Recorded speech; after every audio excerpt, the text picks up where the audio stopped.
Ok, bene, iniziamo. Benvenuti, buonasera. Abbiamo rimediato questa salone che poi è attivo al Salone delle Botteghe di Confartigianato, e questo mi consente prima di tutto di ringraziare Rosanna Andri, l'assessora, perché stamattina abbiamo risolto il problema del fatto che le previsioni del tempo non erano quelle che poi dovevano essere, cioè proprio di freddo, quindi siamo dovuti scendere qua perché ci aspettavamo, e poi hai visto Uccio che avevo ragione, ci aspettavamo una risposta di pubblico molto superiore al normale, e quindi da che c'è la mostra su, che come sempre io vi invito a visitare, vi invito anche a spargere la voce e portare più persone possibili all'interno della mostra, e anche l'esposizione di Confartigianato. Su non si possono fare presentazioni con un numero così grande di persone, perché ci sono delle opere d'arte che sono un po' a rischio, e temevano questi urli, insomma, e quindi ci hanno consentito di fare questa cosa in questo spazio. Festival Edula, presentazione del quarto romanzo di Lucio Filighetti, L'odore della città, pubblicato dal Maestale 3 settimane fa. Il grazie, oltre che ai ragazzi del padiglione, lo staff del padiglione, va anche all'assessorato alla cultura della Regione Sardegna, la Fondazione Sardegna, che finanzia il Festival Edula, che sta ospitando questa presentazione. Ci aiuta a conversare di questo romanzo un amico di Libero, seguito di molti, forse tutti qua dentro, c'è Elias Manca, grazie Elias. E niente, parliamo del libro, buona conversazione, buona serata.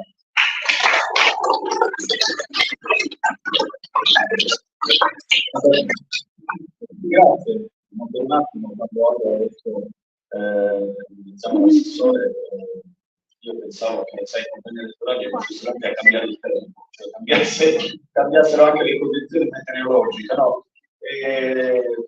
E diciamo per me personalmente è un privilegio presentare il nuovo romanzo di Lucio Filighetti, e vi dico che è un privilegio perché la prima presentazione, quindi all'esordio di un autore che io ho iniziato a spalleggiare molto recentemente, ma che amo moltissimo, è davvero per me un grande regalo e un vero privilegio. Ti dissi, quando presentammo Le guerre di Pasca, tempo dopo l'uscita, e lo presentammo in un contesto particolare e formidabile, presso una residenza per anziani a Torino, con un uditorio attentissimo nella rievocazione, no, delle vicende che avete letto, La guerra di Pasca, e se l'avete letto, leggetelo, perché vale la pena.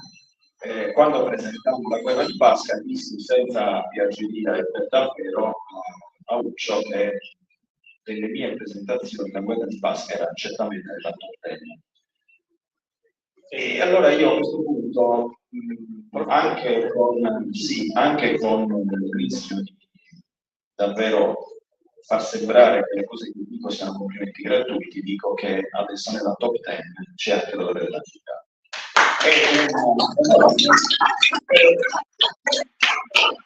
È un romanzo straordinario.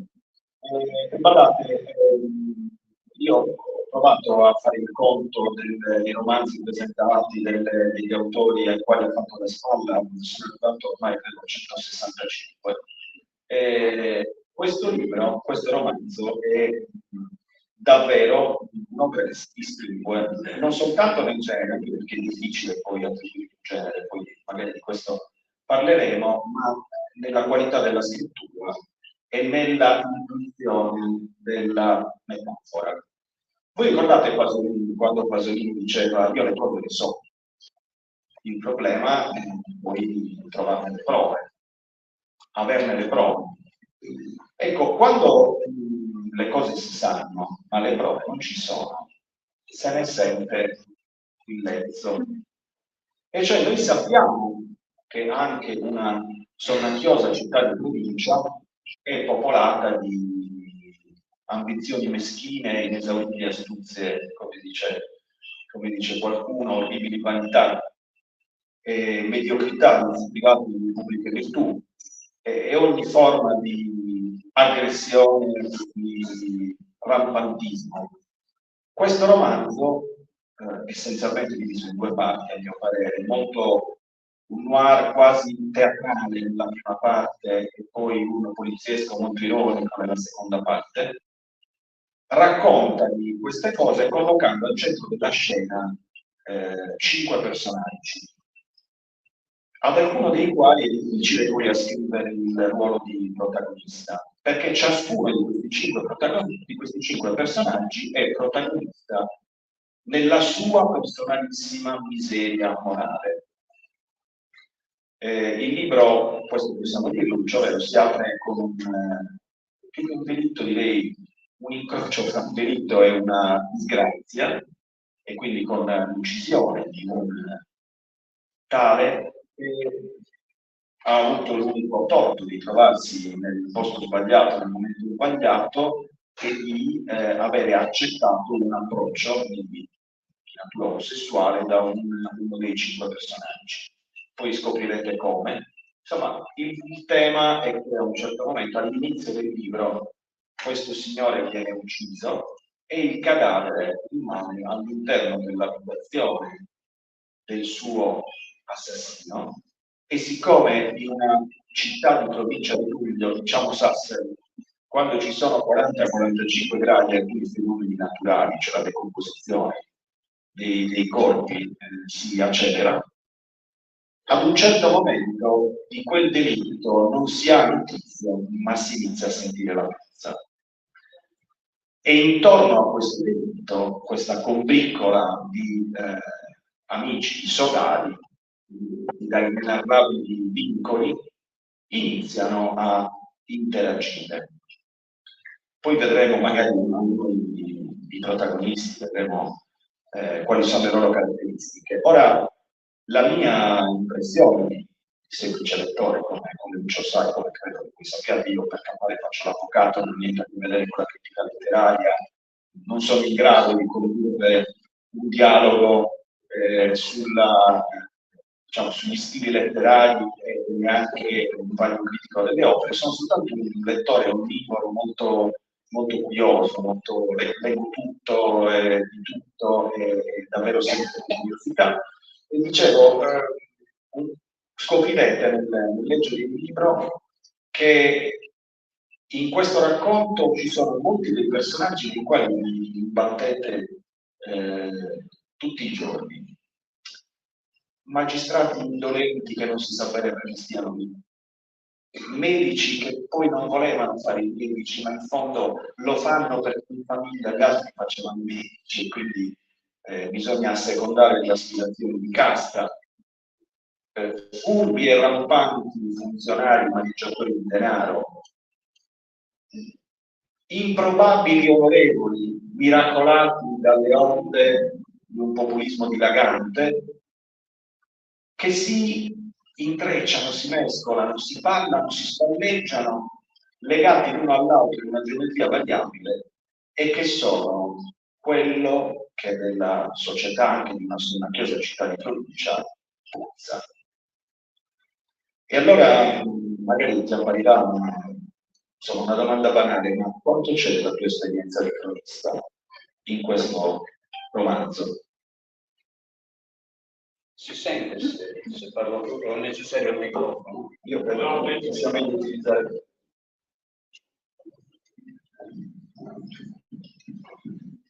Non lo so sinceramente, razionalmente non c'è niente. Della mia esperienza di cittadino, di persona, probabilmente c'è molto. Indubbiamente, inconsciamente, in 40 anni di cronaca devo avere respirato molti odori che i comuni mortali di solito non respirano, anche perché non è vero che i giornalisti dicono tutto ciò che sanno, in realtà possono dire solo le cose probate, che sono all'80% da fonti ufficiali, come diceva Pasolini, appunto, come ricordava Elias. Però tutte queste cose in un romanzo filtrano inconsciamente per quanto riguarda la mia esperienza, non in questo, ma in tutti i romanzi che ho scritto. Io ho sempre razionalmente cercato di, dopo essere inventato una storia, ho sempre razionalmente cercato di raccontarla nella maniera più professionale dal punto di vista letterario. E scrivere un romanzo richiede una scrittura, un modo di pensare sostanzialmente diverso da quello giornalistico. La differenza sostanziale è che un giornalista deve dire la verità. Un romanziere, quando dice la verità, rompe le scatole, quindi è meglio che dica a valle. Se poi oggettivamente ci sono degli agganci, anzi c'è una trasposizione della realtà, secondo me quando non è voluto il romanzo è più bello. Mi piace. Nella interazione di questi personaggi, appunto dicevo, un onorevole miracolato dall'onda di un populismo dilagante, un medico che davvero il medico non lo vuole fare, un magistrato corruttibile se non corrotto e imbelle e tutto sommato incapace, un commettente che nasconde una verità inconfessabile sulla quale poi torneremo, no? Sulla quale hai scritto anche delle righe bellissime che hai riportato sul tuo diario social. Però tutti questi personaggi, quindi un deputato della Repubblica, un magistrato, un medico e un commerciante di famiglia borghese, alla fine però sono tutti in mano del quinto personaggio, che è quello che tiene le chiavi della massa, perché il quinto personaggio è un funzionario di banca che fa delle cose, fa dei magheggi, fa delle cose, ma anche in questo io insomma ci ho visto un paradigma, e cioè alla fine voglio chiederti, medici, magistrati, politici, insomma, che poi alle chiavi della cassa è che comanda. Segui i soldi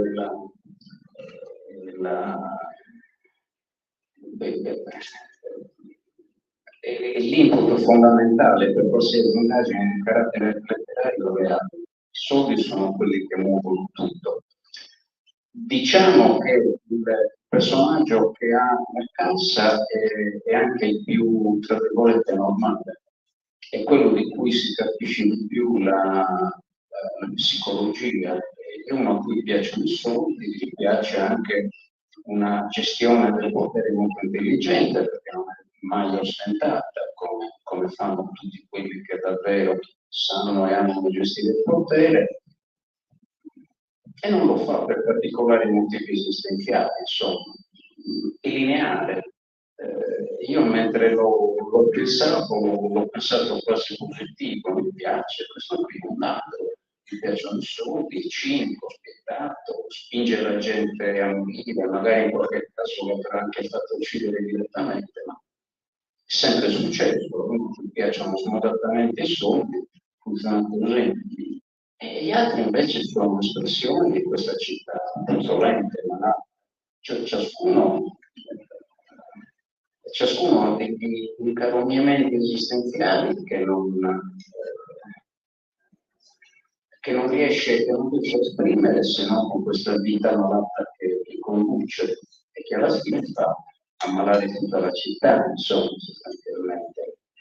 Il medico, dicevi tu, uno che accetta di fare il medico, di prendersi una laurea stiracchiata in medicina solo per non scontentare la madre, cioè ovviamente un uomo del carattere, un magistrato che alla sua prima causa accetta dei soldi, insomma, era meglio che facesse un altro mestiere, si condanna per tutta la vita ad essere una modalità sostanzialmente. Uno che fa il commerciante soltanto perché non ha voglia di studiare, ritiene che fare il commerciante sia un impiego sociale.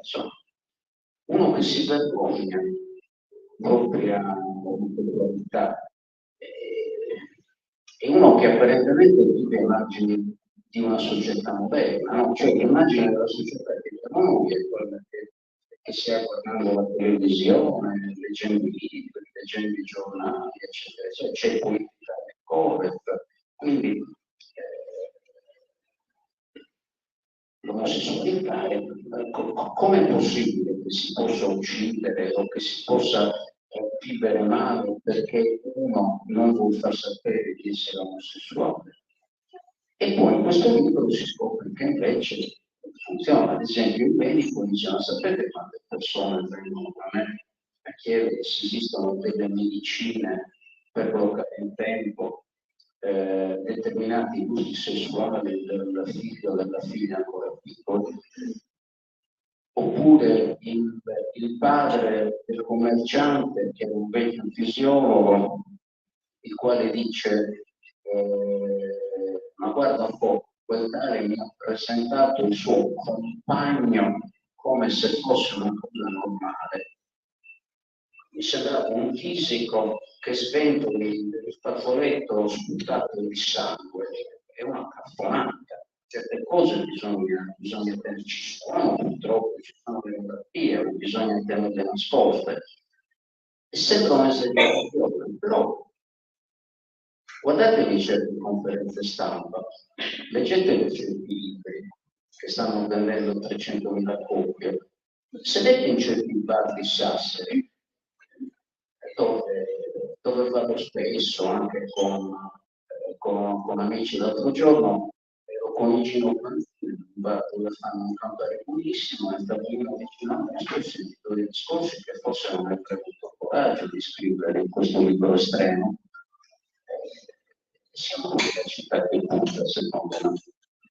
Sì, anche tu hai usato nel romanzo di quel personaggio, hai citato un amico che ti accompagnava, che ogni tanto sciorina una cassiera di tutto rispetto per chi legge Gino Parzino sui social. Ma anche qua c'è un barwoman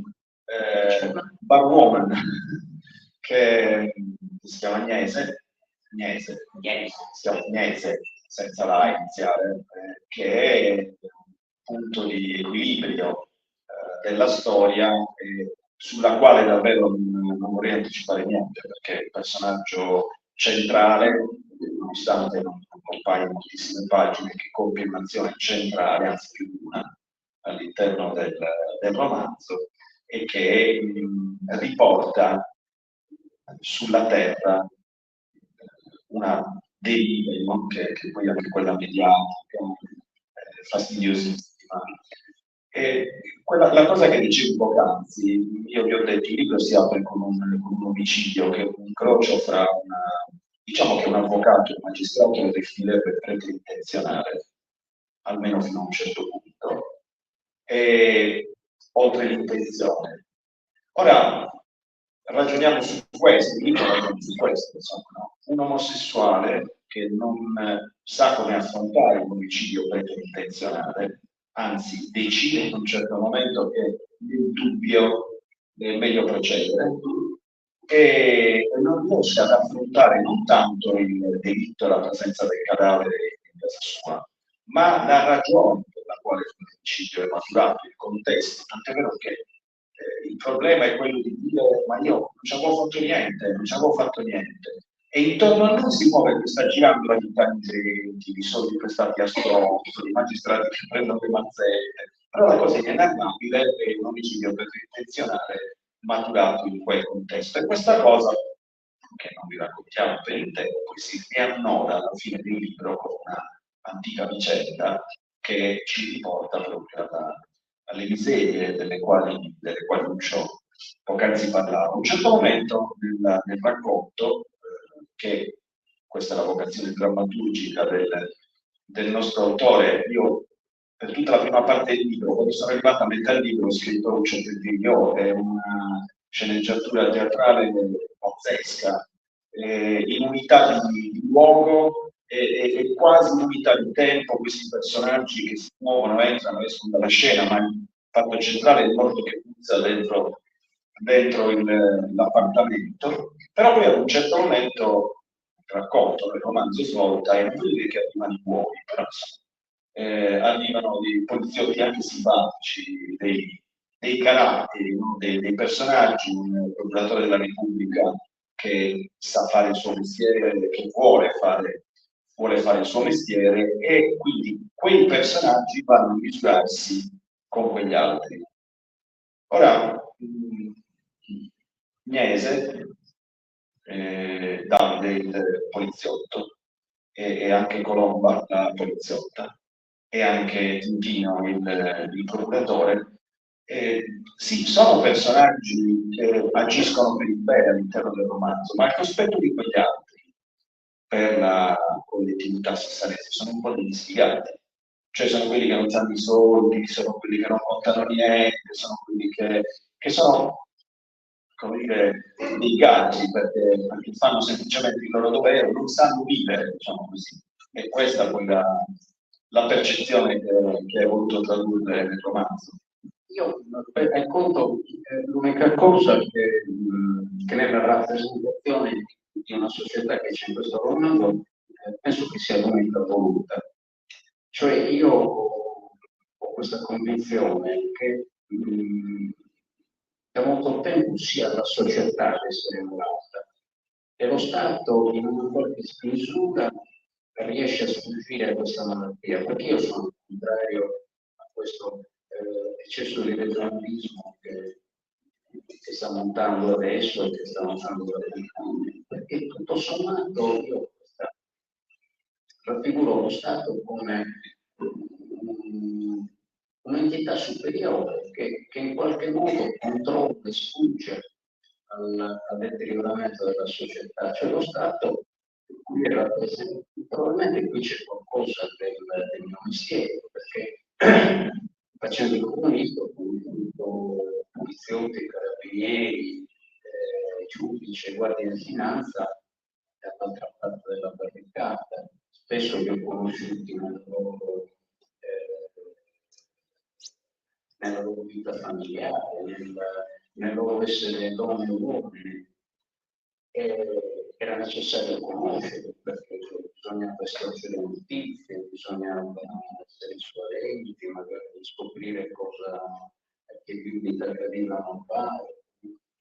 E mi hanno sempre fatto, io ho conosciuto alcune in Spagna, voglio dire, però sostanzialmente a me un poliziotto ha sempre un poliziotto, un magistrato, ha sempre dato un senso di sicurezza quando ho imparato a conoscere, perché ho sempre immaginato uno Stato che sfuggiva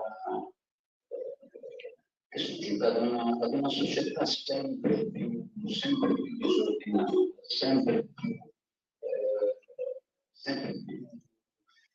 preda di un individualismo sfrenato, mosso spesso dai soldi, da un'innovazione sbagliata, eccetera. Quindi lo Stato in effetti esercita una funzione negativa e in qualche caso odiosa. Ho cercato di rappresentare uno Stato che avesse anche dei personaggi che avessero anche le ombre, perché il personaggio unicamente positivo a me non piace, non perché pensi che non esista, perché letterariamente è odioso, uno che è troppo cattivo, troppo buono. Anche il procuratore della Repubblica, che è più eroico alla fine, no? È quello che a me alla fine ha un difetto fondamentale, cioè è succube di una città che odia, cioè non si può somministrare giustizia quando tu ti guardi intorno odiando una persona che vede, alla fine sposti la vita anche dentro la tua famiglia, quando la tua famiglia fa parte della tua comunità e riesci a sfuggire a questa situazione, diciamo così, stavo per dire sì. Io sono badato, sono contento, ti stavo per dire, perché poi qua alcune persone avranno sicuramente letto il libro, ma tante altre no, e quindi insomma non glielo spoileriamo, si dice. No, la considerazione che insomma, parlato io devo solo togliere gli avvocati del tribunalismo, nel senso che poi alla fine chi frequenta quegli ambienti conosce quelle situazioni e mi è piaciuto molto questo tuo riferimento a chi per struttura non può essere individualista, e cioè questa cosa nel libro un po' emerge nei poliziotti che svolgono le indagini, ai quali si rimprovera da parte di chi gerarchicamente deve rimproverare proprio per fatto. Cioè, non puoi pensare di fare le cose perché la testa ti ha detto così, devi condividere, devi rendere gli altri partecipi, quindi da una parte abbiamo la combriccola, la banda dei cinque, appunto mossa da quell'individualismo, da quell'interpretazione dell'esistenza che puzza, e poi dall'altra parte abbiamo questi che alla fine insomma vivono di stipendio, che vivono anche di frustrazioni, della impossibilità di provare le cose certe volte nonostante i loro sforzi, e che però sono fondamentalmente degli umanitari, cioè sono delle persone che si conoscono fra simili e che collaborano. L'unica eccezione, diciamo, al giro del progetto dei poliziotti Agnese, per le ragioni che poi nel libro scoprirete. C'è anche un dato che ho colto simpaticamente, e cioè il fatto che alcuni non protagonisti, quindi alcune figure neanche di secondo piano, comunque non protagonisti del libro, interagiscono con il cassiere, con il politico, eccetera, eccetera, sono anche delle figure classiche, direi anche dei caratteri, no? Il senatore, l'assessore, anche lì certe cose si sanno, si conoscono, e lì devo dire che tu ci metti una cosa particolare, cioè a un certo momento nasce un cortocircuito fra quel politico, quel parlamentare corrotto e corruttibile, no? E che in fondo è un povero coglione, è uno che, diciamo, il potere in qualche maniera lo sfrutta, lo usa, ma lo usa per la liberazione dei redditi, perché non gli bastano i soldi per le togliette, ha già finito l'attività parlamentare fino alla fine del mese, ma poi non è uno che in grande concetti chissà che cosa. Usa invece il senatore di convenienza grigia, no? E poi l'assessore che è il braccio operativo sul territorio.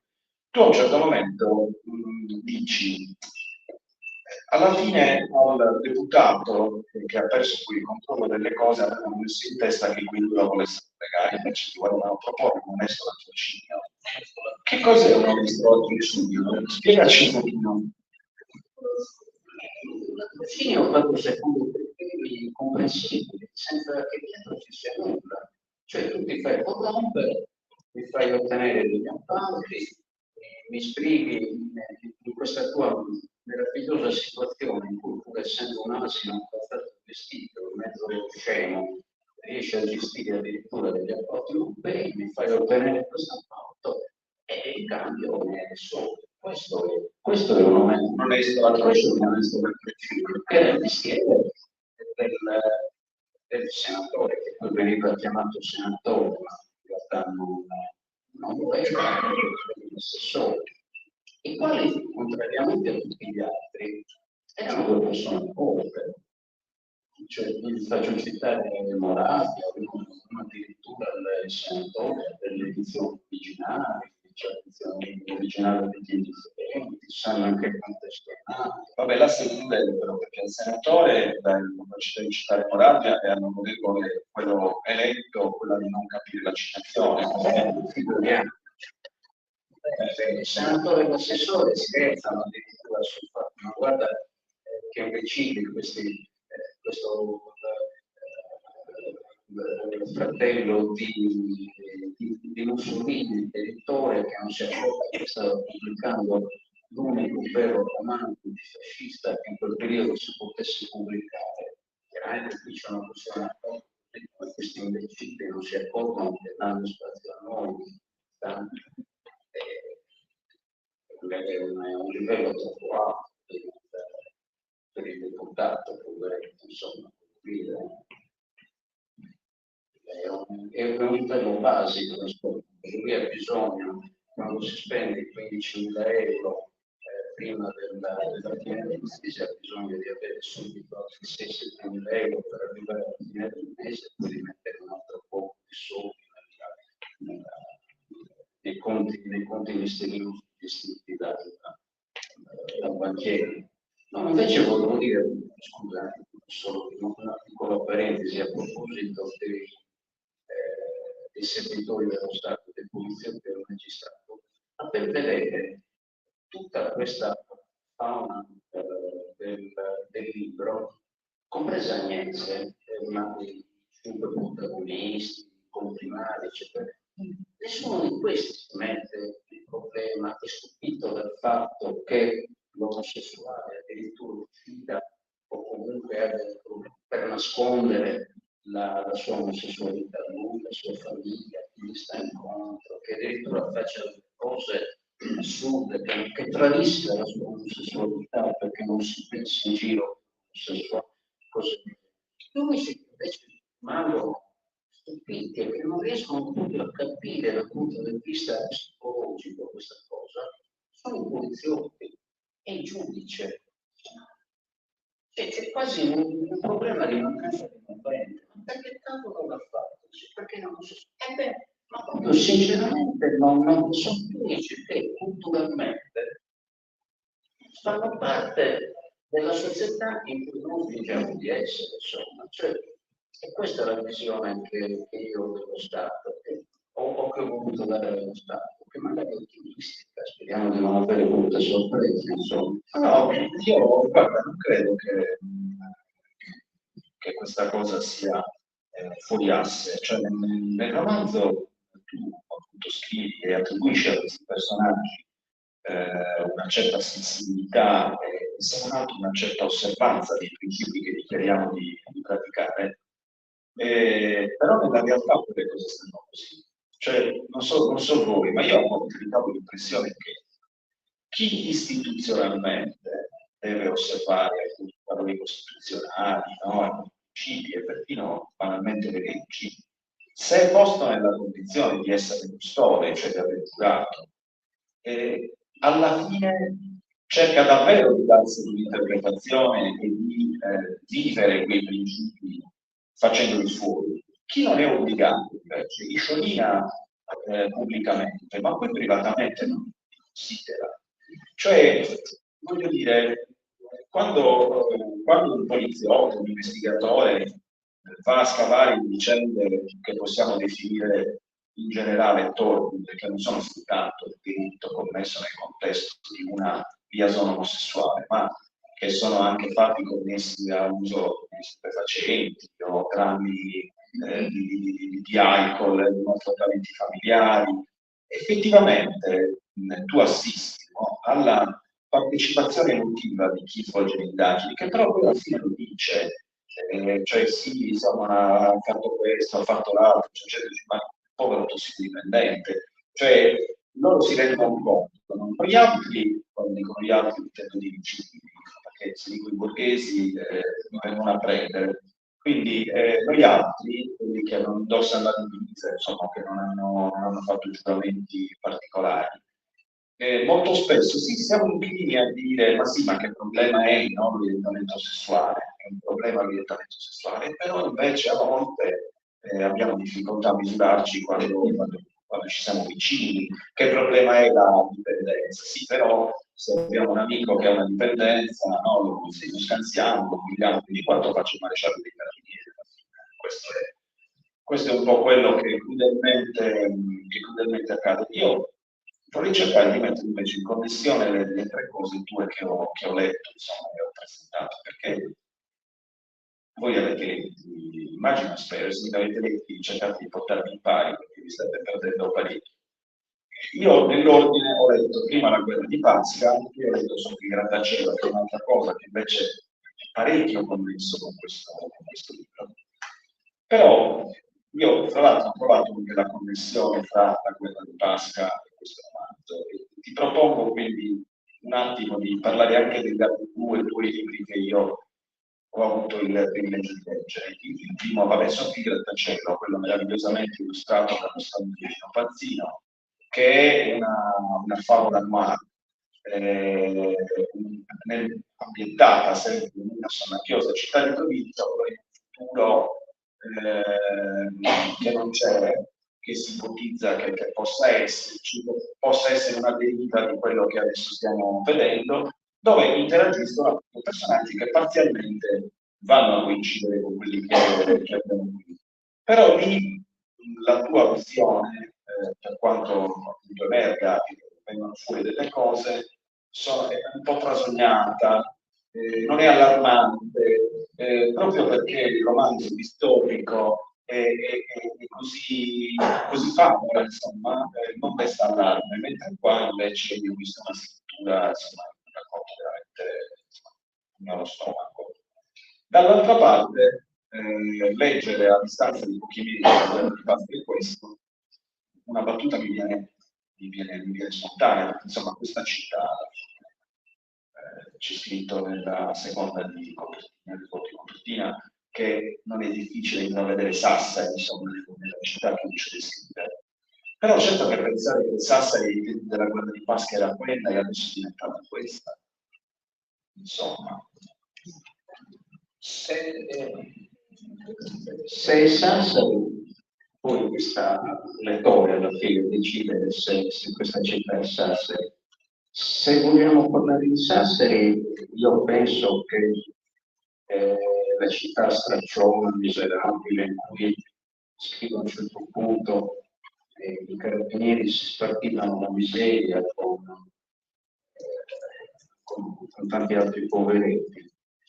Del 1943 era una città che aveva una classe dirigente nazionale ed era una classe dirigente nazionale, ma non perché poi il giovane Enrico Berlinguer è andato a scuola, perché Mario Berlinguer l'anno dopo è diventato il capo dell'epurazione antifascista del livello nazionale.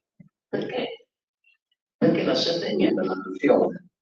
Cioè, nel 1943, il 25 luglio del 1943, in Sardegna il fascismo è caduto, è stata l'unica regione in Italia in cui il fascismo si era davvero finito. Non è ritornato, cioè non a caso a Palazzo Ducale la vecchia lapide, quella oggetto di un attentato negli anni 60, era 25 luglio 1943, non 25 aprile 1945, perché è allora che in Sardegna, in Sassari, era caduto il fascismo. Ed era una città piena di speranze, povera ma piena di speranze, perché che in parte sono state esaurite.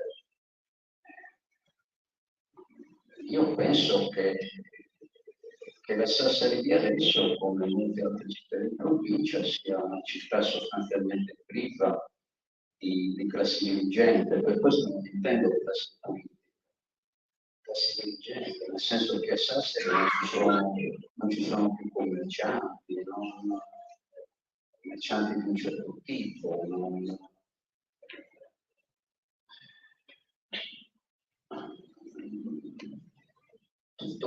tutto è andato via. Pensate un po' a quella classe dirigente ha creato in Sardegna, che la politica ha tolto prima da Sassari e poi dalla Sardegna, ma non ha creato funzionari di banca, perché il Banco di Sardegna era un potere di carattere pubblico e politico, quantomeno si creava una classe dirigente che illustrava la città, tutto sommato. Pensate un po' all'università, che sta da molti anni, ormai da molti anni, non ce l'ho contro nessun candidato sindaco in particolare, perché è un processo che comincia da molto prima dell'attuale restaurazione dell'università. Si sta avviando a diventare una dependance di ovvie di cioè tutti i poteri cittadini stiamo andando verso un declino, verso una biesitazione, no? Cioè come che biesitazione? Ricordate Ma che tempio era la città del Buddha, no? Quando è venuta fuori la speranza, è diventata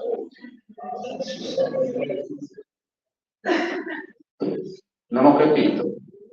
No, non si sentiva la uno di Olbia che stava regolando. Dicevo che il Tempio era la capitale della Liguria, con la Costa Smeralda, la città del terziario, dei servizi, eccetera, eccetera, con poca industria, non è riuscita a riqualificarsi e a riconvertirsi, e la capitale della Liguria è diventata Olbia, che è una specie di Far West nel quale si incontrano un sacco di interessi e esigenze che vengono da molte parti della Sardegna e dell'Italia. E Sassari sta andando verso questo, poco a poco c'è questo declino triste, senza classe dirigente e con una popolazione sempre più attesa. Quindi diciamo che la città del 43 è più affamata, ma più speranzosa, tutto sommato, di quella attuale. Ma credo che sia un destino di molte città di provincia italiane, tutto sommato, perché ormai, nonostante la regionalizzazione a cui ci sta portando questo governo, in realtà gli interessi si stanno concentrando nelle grandi metropoli, insomma, non c'è più un'industria, una cultura diffusa, cioè si sta perdendo la dimensione della provincia in Italia che era fondamentale, secondo me. Siccome io penso che Sassari sia una delle città più italiane dell'Italia, noi tutto ciò che ci è brutto ce lo pigliamo in pieno. Lo prendiamo tutti. Insomma, nella guerra di Pasti c'erano più morti, ma portavano di meno dell'unico che abbiamo qua nel romanzo. No, c'è un passaggio alla fine del romanzo che non posso leggere perché sto svelando i misteri. Alla fine dice, insomma, la banda dei borghesi era l'espressione di una cultura decadente e spietata, che inutile a sapere quanto quei cinque rappresentassero la provincia di tutto il paese. Figuriamoci, a far banco erano i social e certi programmi televisivi non propriamente giornalistici, che diffondevano le notizie più adatte a suscitare consenso popolare e visualizzazioni sui post, che fossero vere e influente. Ora, insomma, visto il mestiere che sempre hai fatto, prima di darti alla scrittura in modo esclusivo, insomma, dal punto di vista dell'informazione, cioè, insomma, un personaggio negativo, caratteristico nella parte finale del libro che potreste poi identificare da alcuni di questi, non saprei neanche se definirli cronisti, non sono cronisti, sono un incrocio tra molestatori e torturatori che vanno con il microfono in mano ed entrano nelle tragedie, o quello che ha ammazzato la moglie, allora vanno dal figlio, come ti senti, no? Oppure vanno tutti in casa, vanno con il microfono, poi a seconda, poi da che parte la vogliono tirare, dice ma qua è pieno di marocchini, lei cosa ne pensa dei marocchini? Ecco, quelli che girano così, ce n'è uno nel libro, e anche questo, no, fa parte di questa realtà che puzza, che tu descrivi, perché alla fine questi, se è vero che il morto puzza, ma questi accendono il ventilatore, cioè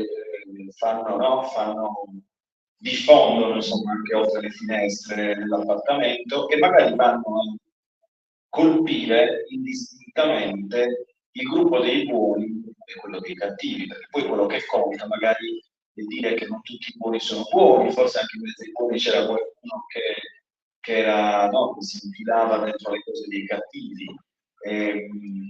La percepisce da soffrimento questa realtà nella, tra virgolette, informazione. Sì, devo dire che secondo me il primo grande decadimento dell'informazione è stato quando è nato l'infotainment, cioè una cosa tra informazione e intrattenimento, che era stato inventato dagli americani, il cosiddetto talk show.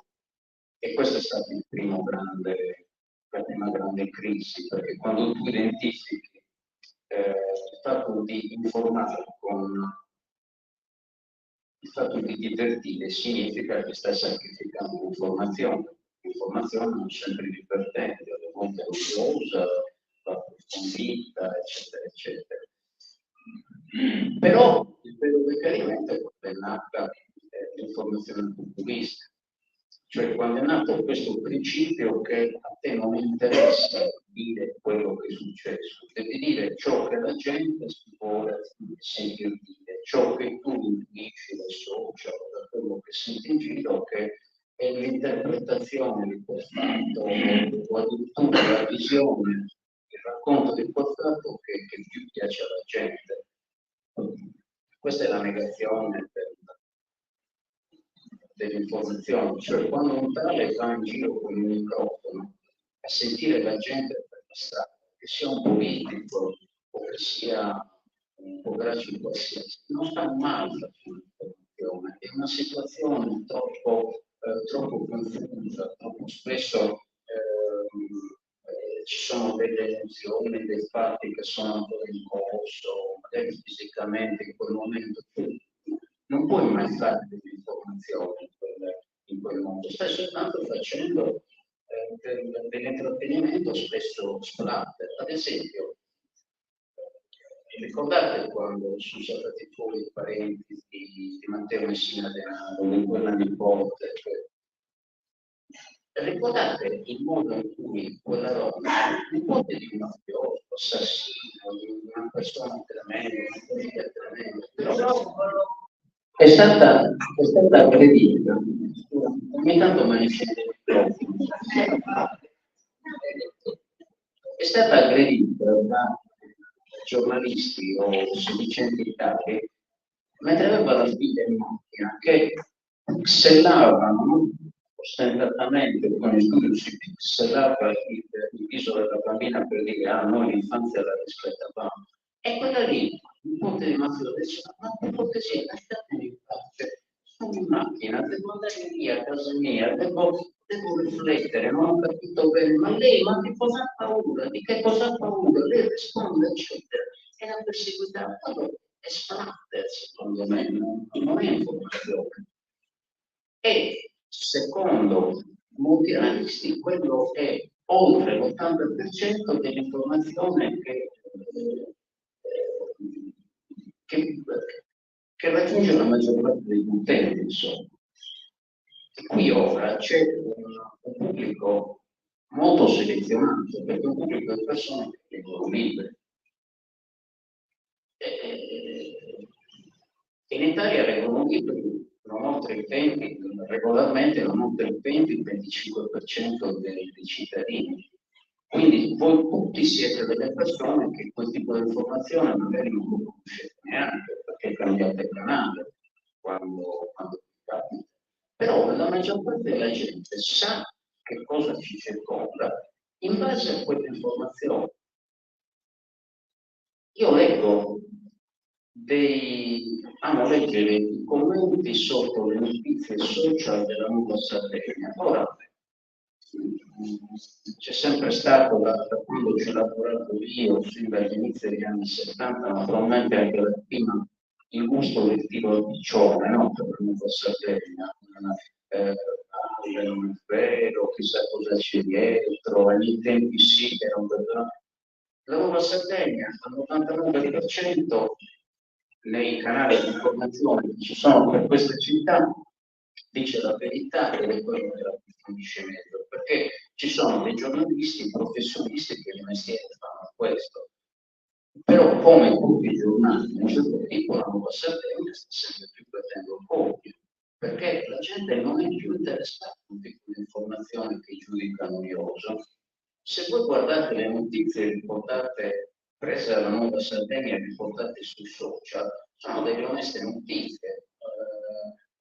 Muore orientale per incidente stradale, dice come è successo un incidente, eccetera, eccetera. E poi guardate i commenti. Il primo è qui per posa in pace, essendo delle giunte, eccetera, eccetera. Questo è Poi se quello è morto uscendo fuori strada in un rettilineo di 4 chilometri, il primo commento, ecco, quella strada è una vergogna, è tutta pure, però la nuova Sardegna non descrive queste cose. Cioè, sembra che ci sia una tendenza a non voler essere informati, tutto sommato. Mentre un personaggio come quel signor Monteventura, no? Di cui si parla nel libro, uno che più che un microfono c'è un club, e quelli sono quelli che funzionano. Insomma. Sì, che fa un'operazione che poi è quella che attualmente, insomma, non voglio fare discorsi politici impegnativi, però non solo l'informazione si muove in quel modo, ormai la politica si muove in quel modo. Cioè tu dici manca la classe dirigente, se la classe dirigente forma le proprie opinioni o i propri provvedimenti sulla base della media ponderata dei commenti sugli articoli dei quotidiani, è chiaro che viene fuori quella roba lì. Cioè io ormai rinuncio, no, a essere classe dirigente, nel senso a orientare l'opinione, a dare una mia interpretazione di un fatto che il giornalista racconta, invece mi corico sull'opinione delle persone, nella migliore delle ipotesi perché sono codardo, non voglio discutere, nella peggiore delle ipotesi perché mi serve per la mia biografia istituzionale, per avere clienti, per avere pazienti, per avere quello che accidenti sia. Sono affratellato per il dolore quando dice, insomma, vedo come viene gestita, no, l'informazione del sistema di infotainment. Pensa, io quando leggo il romanzo e vedo il ruolo dei magistrati, dei poliziotti, le cose, e poi devo assistere a quelle orribili trasmissioni televisive, terzo grado, quarto grado, il giudice di qui, il giudice di lì, c'è una roba invereconda, insomma, che non auguro davvero a nessuno. Una ultima, direi, insomma, considerazione, perché mi sembra che i dialoghi sui libri poi rischiano di annoiare l'uditorio quando durano tanto e togliere il piacere della lettura. Intanto, vabbè, io devo dire, perché so che stasera per esempio sono molto invidioso di Alessandro Marocchi, che so il clash, i tuoi agenti letterari, le cose che poi se ne legge prima,